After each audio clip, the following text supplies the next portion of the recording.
Hello, नमस्कार। कैसे हैं आप लोग? अगर आप भी स्कीम को लेकर परेशान हैं, मोबाइल फ़ोन की स्कीम तो मिलती है लेकिन स्कीम का पैसा पूरा नहीं मिल पाता है, या अगर मिलता है तो आपको याद नहीं रहता है, तो बिल्कुल सही आप देखे हैं थंबनेल, और आप देख सकते हैं वीडियो को। मैं आपको बता रहा हूँ कि सबसे बड़ी समस्या रिटेलर के पास क्या आती है। मैं खुद एक रिटेलर हूँ कि किसी भी कंपनी का हम फ़ोन बेचते हैं तो उसमें कंपनी हर महीने स्कीम देती है। आपको जानकारी होगी स्कीम को। तो स्कीम देती है कि तो उस स्कीम का पैसा आता है 1 महीने के बाद, 2 महीने के बाद, और हम लोग भूल जाते हैं कि हमने कितना पैसा काटा है। एग्जाम्पल की तरफ समझाते हैं कि 10,000 रुपये का फ़ोन हमने एक परचेज़ किया और कंपनी ने उस पर 500 रुपये की स्कीम दे दी। तो हमने क्या किया, 500 में से 400 रुपये यानी 9600 का रह गया और 9600 में फ़ोन बेच दिया। यानी 400 रुपये हमारे लॉस हुए। 9600 तो आ गए और 400 रुपये हमारे बाकी बचे, जो कि कंपनी हमें देगी 500, उसमें हमारे 100 रुपये होंगे। अब क्या होता है कि हमने अगर 10 फ़ोन बेचे, 20 फ़ोन बेचे, तो 4 फ़ोन के 400 रुपये के साथ हमारे 4000 रुपये अटक गए। ज़्यादा बेचे तो ज़्यादा अटक गए। अब पैसा आएगा 2 महीने के बाद। अब 2 महीने के बाद आता तो याद तो रहता नहीं कि मैंने 4000 रुपये काटे थे।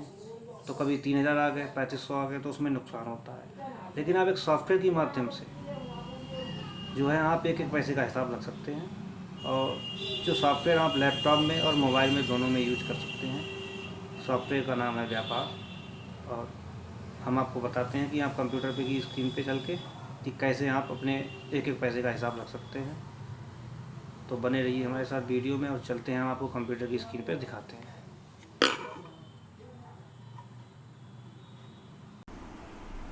तो सबसे पहले हम परचेज़ करते हैं, यही तो करते हैं। सबसे पहले मोबाइल फ़ोन को ख़रीदते हैं। तो सबसे पहले हम मोबाइल फ़ोन को ख़रीदते हैं।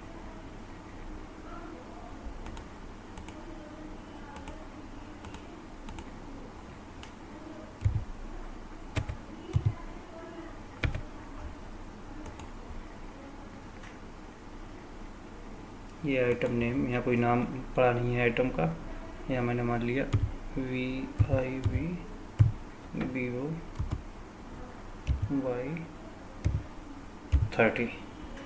ठीक है।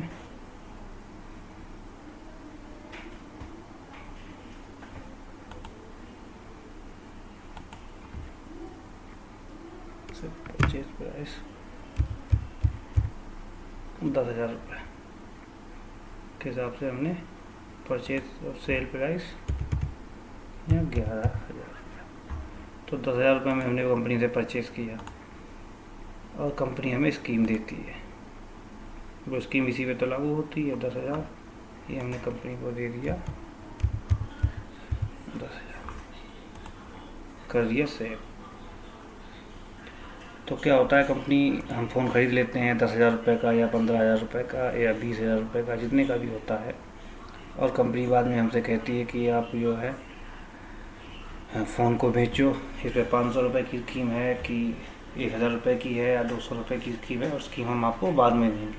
और हम लोग क्या करते हैं, सेठ को उससे स्कीम को काट के बेच देते हैं। यानी 10,000 रुपये का खरीदा, अगर 500 की स्कीम है तो 400 रुपये हम लोग पहले से ही काट देते हैं, सोचने 100 रुपये का प्रॉफिट ले लिया। अब 500 रुपये कम में हमने बेच दिया, ख़रीदा था 10,000 रुपये का, ठीक है, और बेच दिया 9500 रुपये में। एग्जाम्पल के तौर पर मैं बता रहा हूँ। तो फिर क्या होता है, 500 रुपये तो हमारा लॉस हुआ है। तो 500 रुपये का फिर हम रिकॉर्ड रखते हैं कि भाई 500 रुपये आएंगे। अब कंपनी तो 1 महीने के बाद देती है, कभी 2 महीने के बाद पैसे देती है, और फिर उसने 500 ही दिए या 300 दिए या 400 दिए, इस बात का हम ट्रैक नहीं कर पाते हैं। मोस्टली ज़्यादातर लोग नहीं कर पाते हैं। बाद में पता लगा कि कंपनी ने हमने 500 के हिसाब से 10 पीस बेचे हैं, तो हमारे 5,000 हुए, लेकिन कंपनी ने हमें 3,000 ही दिए। फिर हम सोचते तो घाटा हो गया। तो उसको ट्रैक करने के लिए हम बहुत सरल उपाय आपको बताने जा रहे हैं। तो जैसा कि आपने देखा कि मैंने एक फ़ोन परचेज़ किया, अब मैं कंपनी के मान लिया, इस पर 500 रुपये की स्कीम कंपनी ने हमें दी है, और मैं इसे सेल कर रहा हूँ। तो मैं सर्वप्रथम क्या करूँगा, जिस कस्टमर को बेचूँगा ये मॉडल, उसका नेम यहाँ सेव कर लूँगा। यहाँ पार्टी, ऐड पार्टी करेंगे, और पार्टी हमने मान लिया कि ये है XYZ, कंपनी ने हमसे ख़रीदा है व्यक्ति ने, उसका एड्रेस यहाँ बीसल जोधपुर का है और उसका एक फ़ोन नंबर डाल दिया, ठीक है। और इस पार्टी को हमने सेव कर लिया। अब इस पार्टी को हम यही फ़ोन बेच देंगे, बाकी 30 जो कि हमने 10,000 रुपये का खरीदा था, अब हम इसे बेच देंगे।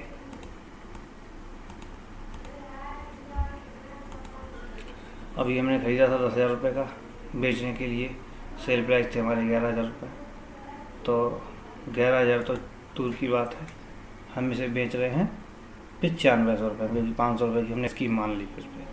तो हम क्या करेंगे, इस फ़ोन को जो परचेज़ कीमत है उसी में बेचेंगे। जैसे हमने 10,000 का खरीदा तो 10,000 रुपये में यहाँ बेचेंगे, 11,000 रुपये ऐसे कम कर देंगे, क्योंकि हमने तो कम में बेचा है, तो 10,000 में बेच दिया।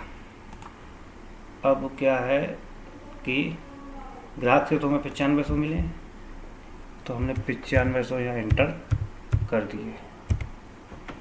500 रुपये हमने ग्राहक पे छोड़ दिए, क्योंकि स्कीम हमने काटी। तो अभी ये डिस्क्रिप्शन में लिख देंगे ये 500 रुपये हमारे बाकी हैं, जो कि कंपनी के लिए बाकी है। तो यहाँ लिखेंगे हम कि ये पैसा,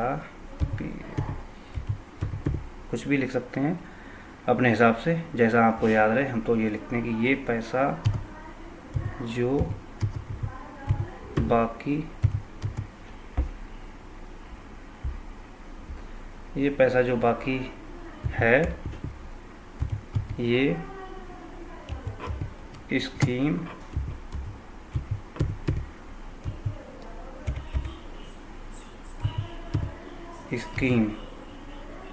का जो कि मई मंथ की मिली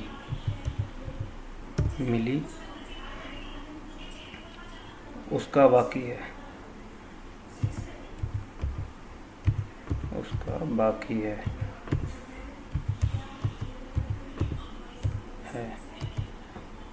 फ़ोन का MI नंबर जो आपका होगा वो आप यहाँ लिख दें, IMEI और स्लैश, और जो भी हो आपका MI नंबर वो लिख दें, यहाँ लिख दें बाकी है, और इसे यहाँ सेव कर दें। तो अब क्या देखेंगे आप कि आपको रिसीव में आ जाएगा कि 500 रुपये। तो जब आप देखें कि ये 500 रुपये मुझे लेना है, पर किससे लेना है, तो आप इसे फ़ौरन देखेंगे, यहाँ पे जाके क्लिक करेंगे ये कि अच्छा ये सेल की थी मैंने 10,000 रुपये में 500 रुपये बाकी। अब देखना है कि किस बात का अगर भूल गए हैं तो यहाँ प्रीव्यू देखेंगे। चल जा भाई, अच्छा अपडेट हुआ है इसलिए थोड़ा सा दिक्कत कर रहा है।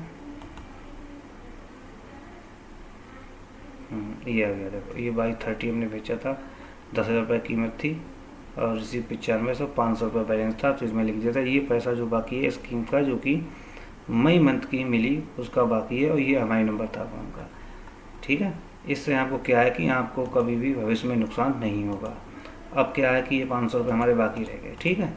अब कंपनी चाहे 2 महीने के बाद हमें पैसे दे, चाहे 3 महीने के बाद दे, मुझे टेंशन नहीं है, क्योंकि ये पैसा यहाँ रिसीव है में लिखा है। अब सर सपोज़ करो कंपनी ने मुझे कुछ दिनों के बाद पैसा दिया, तो फिर मैं सबसे पहले क्या करूँगा, कंपनी ने ये जैसे यहाँ 500 है, अब सपोज़ करो आपका यहाँ 5,000, 10,000, 20,000 भी हो सकता है, कोई दिक्कत नहीं, जितना हो जाए। अब कंपनी ने सबसे पहले क्या करना है, कंपनी जब आपको स्कीम देगी, ठीक है, ये एक फ़ोन का मैंने किया है। पहली चीज़, आपके पास नोकिया हो, वीवो हो, सैमसंग, ओप्पो, जितना भी हो उसका इसी तरह से लिख लें।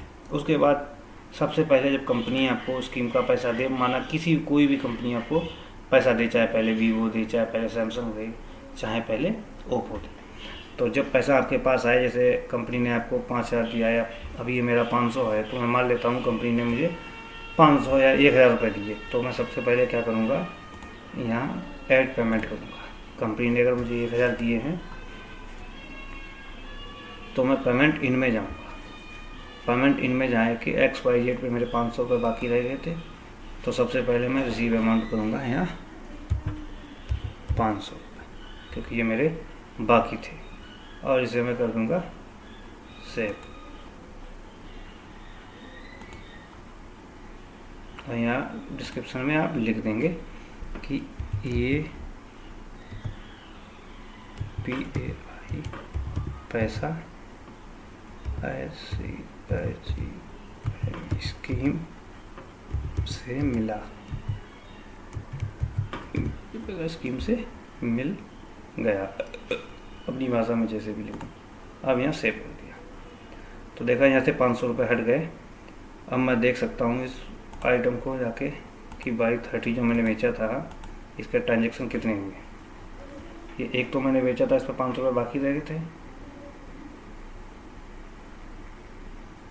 नहीं ये बाई 30, हाँ ये ठीक है। अब यहाँ पे क्लिक करेंगे और इसमें देख लेंगे कि यहाँ 10,000 रुपये पूरे हो गए। और इसे अगर PDF में देखना चाहोगे तो PDF में भी देख सकते हो।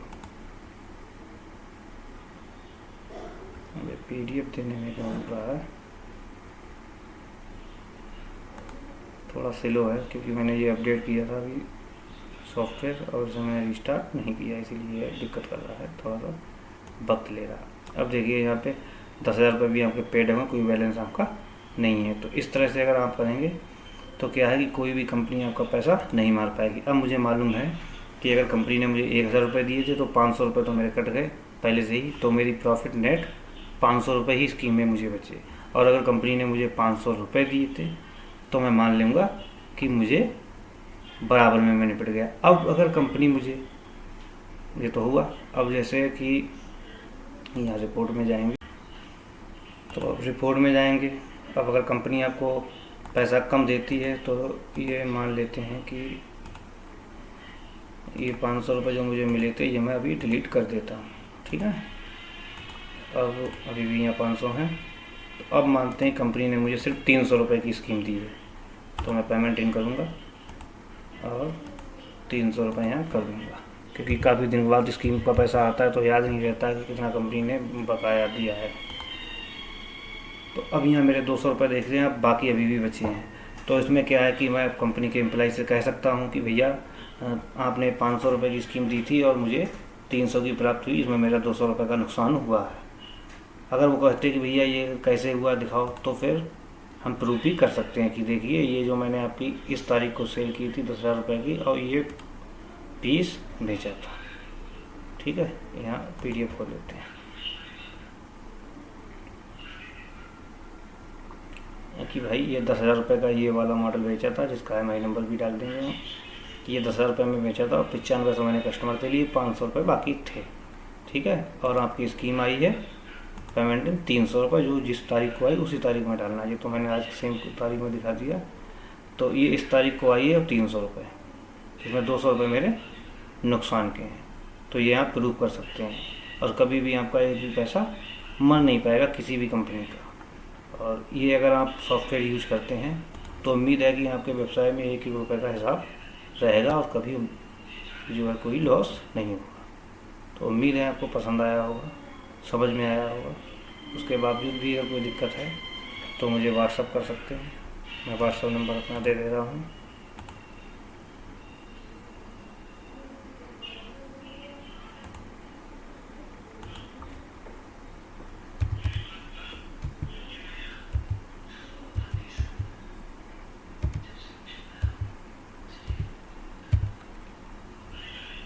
ये है मेरा व्हाट्सएप नंबर।